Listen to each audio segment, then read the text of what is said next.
Bonjour à tous, j'espère que vous allez bien. Ici Dinoraptor pour cette nouvelle vidéo. J'espère que vous allez bien en cette belle journée de dimanche 13 août.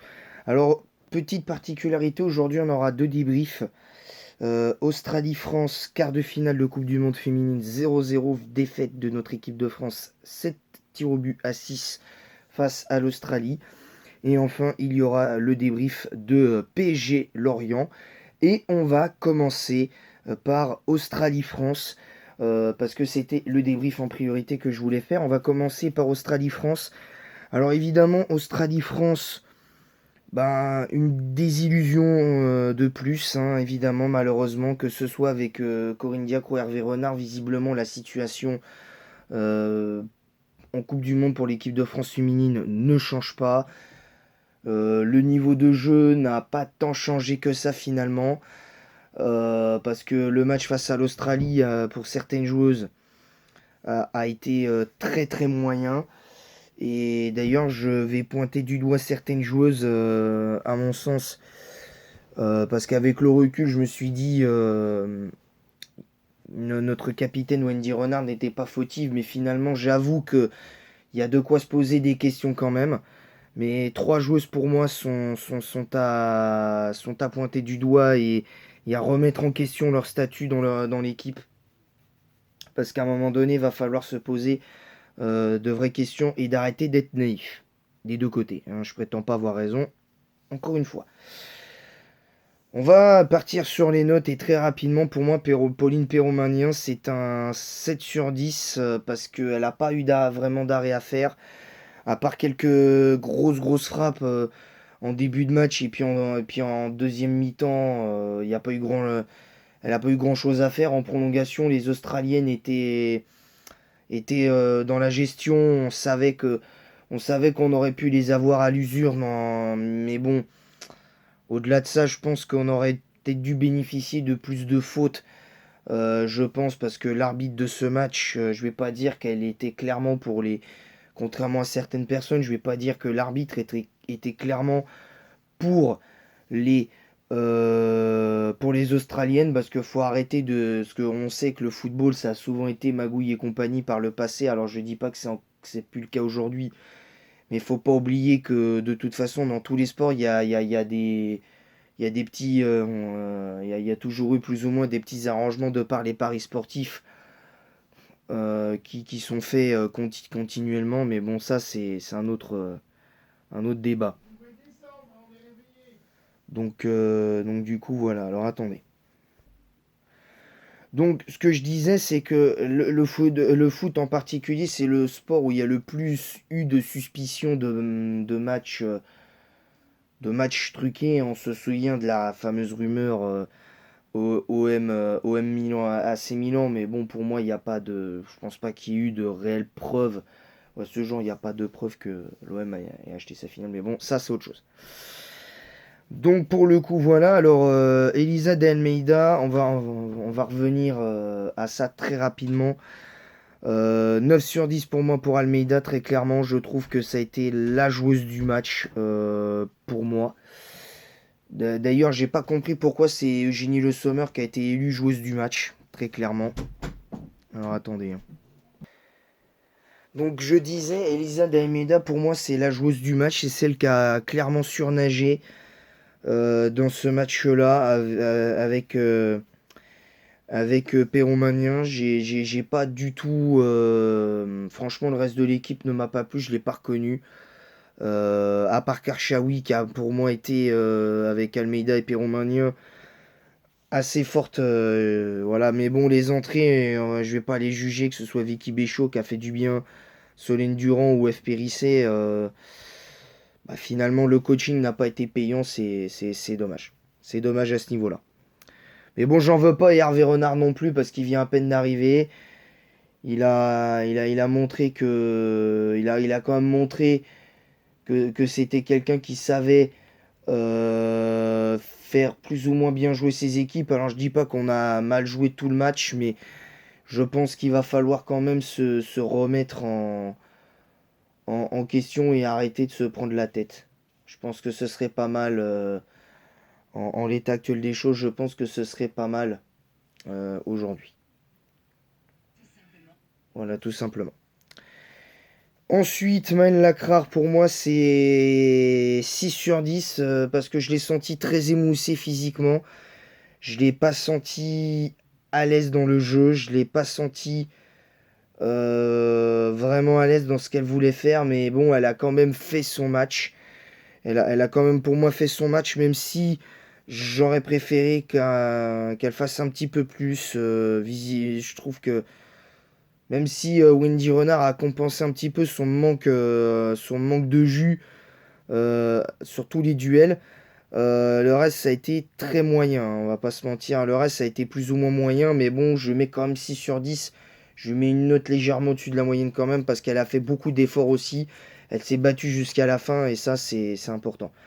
Wendy Renard, je vais la pointer du doigt, mais je vais pas non plus la tailler en pièces, ou même ne serait-ce que la couper en tranches comme on coupe du jambon de Bayonne.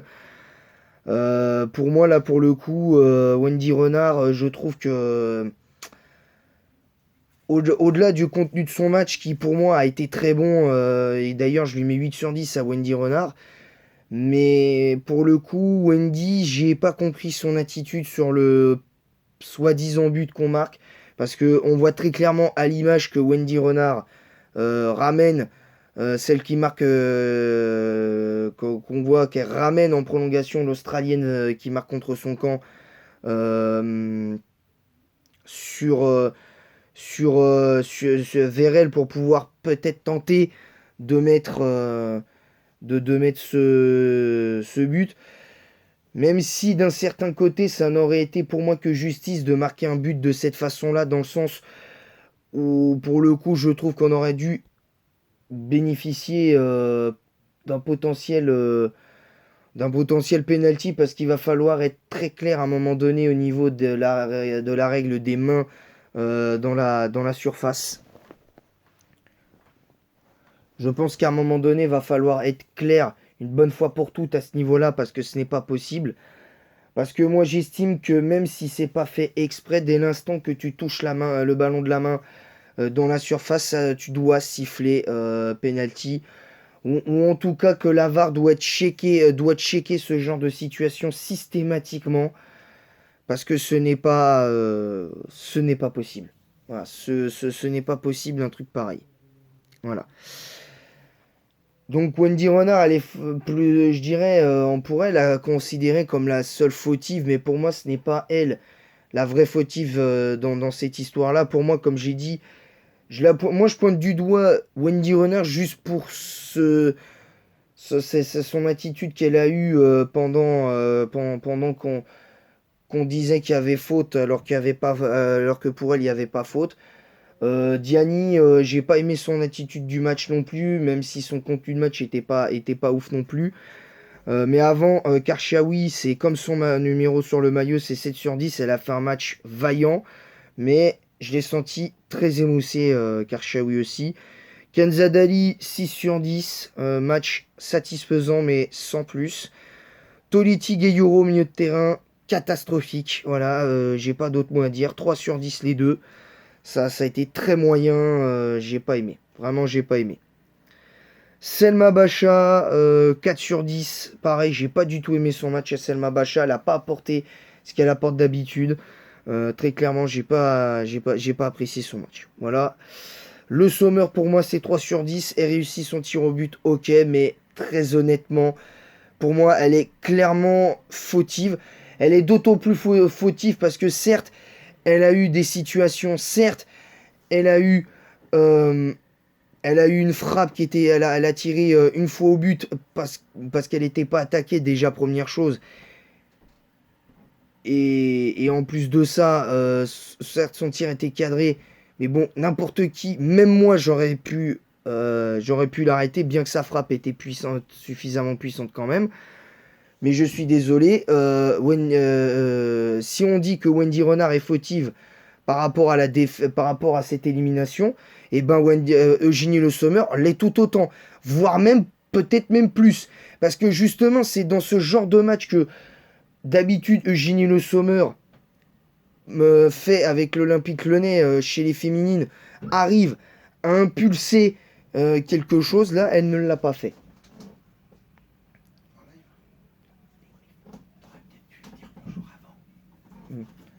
Donc, donc voilà, je pense que pour le coup, pour moi, aujourd'hui, la responsable de cette défaite, en tout cas sur le terrain, pour moi, la vraie responsable, c'est Eugénie Le Sommer. Parce que même si je pourrais dire aussi que Gianni est tout aussi responsable, parce qu'on l'a senti très fatigué, on l'a senti émoussé également, parce que son match contre le Maroc, elle a beaucoup donné, elle a mis un but et deux passes décisives, donc forcément, il y a un petit peu de fatigue, et puis aussi, il faut dire, le match contre le Panama a été très éprouvant aussi. Je vais pas tailler en pièces Diani et tout ça, ou même ne serait-ce que le Sommer, dans le sens où elles ont quand même essayé de se battre jusqu'au bout, elles l'ont fait, c'est ce que je leur demande. C'est ce qu'on demande. C'est ce qu'on demande. Voilà, donc Eugénie Le Sommer, pour moi, je la pointe du doigt, peut-être plus que Gayoro Toletti, voire même Wendy Renard, pour la simple et bonne raison que justement, elle aurait dû reproduire ce qu'elle avait fait face au Maroc, donc son doublé, et notamment son match face au Brésil où elle avait été exceptionnelle, Eugénie Le Sommer. Pour moi, elle avait fait des bons matchs jusque-là. Face à la Jamaïque, elle avait fait un bon match, même si elle avait été muette. Face au Brésil, elle avait fait un excellent match. Face au Panama, elle avait fait un excellent match aussi. Face au Maroc, elle a fait un excellent match. Elle avait d'ailleurs été élue joueuse du match. Mais pour moi, l'avoir élue joueuse du match, c'est un scandale. Clairement, c'est un scandale. Tout simplement parce que je trouve qu'elle n'a pas fait un si bon match que ça. Certes, elle s'est battue. Elle a fait quelques replis défensifs. Mais je trouve que déjà, le peu qu'elle a fait, je trouve qu'il y a quelques fautes qu'elle a fait. Il y en a au moins une qui aurait dû lui valoir un carton jaune. Mais bon, ça, c'est c'est un autre truc. Donc, on va pas non plus taper dessus et taper sur l'arbitrage, parce que si on doit taper sur l'arbitrage, dans ces cas-là, on pourrait dire que l'arbitre nous a mis dans la sauce toute la deuxième mi-temps, alors qu'en première mi-temps, l'arbitre de ce match avait été plus ou moins correct, voire même très bon. Mais jusque-là, je trouve qu'il va falloir quand même faire attention à l'avenir. Donc pour le coup, et pour conclure, le Sommer c'est 3 sur 10, Diani c'est 5 sur 10. Le Sommer, je lui mets 3 sur 10 parce que je suis désolé encore une fois. Elle aurait dû impulser, elle n'a pas montré la voie aux joueuses, elle n'a pas fait ce que aurait dû faire même Wendy Renard, et peut-être même je vais les pointer du doigt autant l'un que l'autre finalement, parce que ce que je n'ai pas aimé dans leur match, c'est qu'elles n'ont pas harangué leurs coéquipières, elles n'ont pas parlé sur le terrain, elles n'ont pas été les voir pour leur dire oh, faut y aller là, on lâche rien, on est dominé, mais faut y aller, faut être plus agressif sur le porteur du ballon, faut être plus agressive, faut mettre plus d'intensité dans le pressing, dans les passes, faut être plus précise, faut mettre plus de jus, plus d'intensité, et malheureusement, à part Hervé Renard qui, sur le bord du terrain, j'ai trouvé qu'il a fait de temps en temps il a poussé quelques soufflantes de temps en temps. Sinon, j'ai trouvé que sur le terrain, Wendy Renard ne s'est pas comportée en capitaine et Eugénie Le Sommer n'a pas impulsé comme elle était censée le faire. Alors, je suis content qu'elle ait marqué, qu'elle soit à 92 buts en équipe de France. C'est très très bien. Mais je suis désolé, à un moment donné, il faut que Eugénie Le Sommer porte cette équipe. Qu'elle réussisse offensivement à porter cette équipe. Parce que je suis désolé, mais le jour où Eugénie Le Sommer et Wendy Renard vont partir, qu'est-ce que ça va donner, quoi? Qu'est-ce que ça va donner? Parce que offensivement, on pourrait être moins fort qu'avant. Défensivement, c'est la même chose. J'ai très très peur pour la suite. Mais bon, il y a quand même, je le rappelle, les JO en 2024. Il faudra donc préparer les JO. Je ne sais pas s'il y aura l'Euro également pour les Françaises juste avant. Je ne sais pas, mais en tout cas, il faudra aller chercher Enfin un titre majeur et il faudra le faire au JO en tout cas en France parce que je regrette mais par contre en France j'essaierai de regarder les matchs mais je préfère prévenir la moindre incartade là pour le coup je ne pardonnerai pas à Hervé Renard. Je suis désolé je ne pourrais pas être indulgent comme ça. Là je suis indulgent avec Hervé Renard parce que c'est ça, il vient d'arriver et ça fait même pas 4 mois qu'il est là et il est venu dans un contexte très particulier. Donc on va être indulgent avec cette équipe de France sous Hervé Renard. Mais par contre, je regrette, mais quand on arrivera au JO de Paris, ce sera à domicile.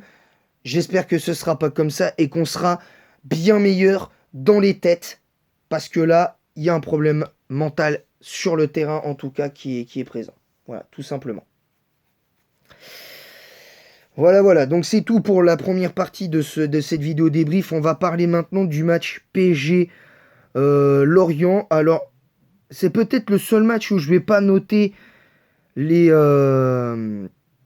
joueuses, enfin les joueurs, parce que ce match, voilà, était intéressant. Maintenant, va falloir remettre les couverts, hein. Je vous le dis honnêtement, va falloir remettre les couverts. PSG Lorient, alors je pense que quand même, je vais peut-être noter les joueurs, mais je vais me contenter de noter les joueurs parce que le match était intéressant. Je vous le dis, il a été intéressant. C'était vraiment un bon match, j'ai vu un bon PSG. À part pour moi, le seul joueur qui m'a clairement, les joueurs qui m'ont déçu, c'est Vitinha et Lucas Hernandez. Pour moi, Lucas Hernandez doit être en défense centrale, je pense. Quand Nuno Mendes sera là, j'espère qu'il y aura une charnière centrale Skriniar, Lucas Hernandez ou Marquinhos Lucas Hernandez.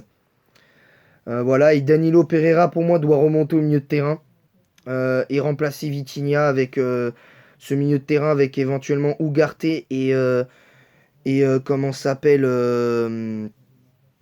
pourquoi pas Zahir Emery en tant que titulaire ou en tant que doublure de Ugarte, ça pourrait être sympa, mais pour moi, le milieu de terrain, ça doit être Ugarte,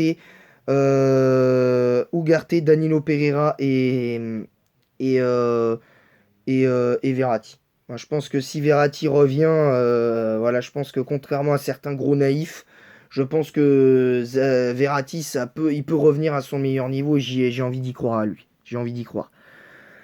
Donnarumma, pour moi, 5 sur 10 parce que 5 sur 10, pas parce qu'il a fait réellement un match moyen, c'est 5 sur 10 parce qu'il n'a pas eu d'arrêt à faire, il n'a pas été mis en danger du tout du match. Vraiment, vraiment dommage. Hakimi, 7 sur 10, je trouve un peu sévère les critiques sur Hakimi, je trouve qu'il a fait vraiment un très bon match. Pour moi, je vais même pousser à 8, je trouve qu'il a fait un très bon match, c'est le seul qui a essayé de percuter, bon il a fait les mauvais choix, mais voilà, mais pour moi, ce n'est pas... Enfin, moi, je trouve ça dommage. Danilo Pereira, dans cette charnière centrale, je l'ai trouvé un petit peu en retrait, je lui mets 6 sur 10.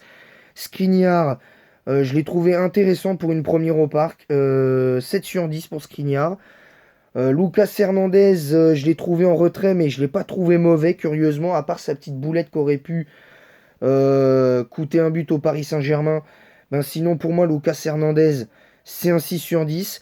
Zahir Emery, 7 sur 10. Ugarte, 8 sur 10. Vraiment très bon match de Ugarte.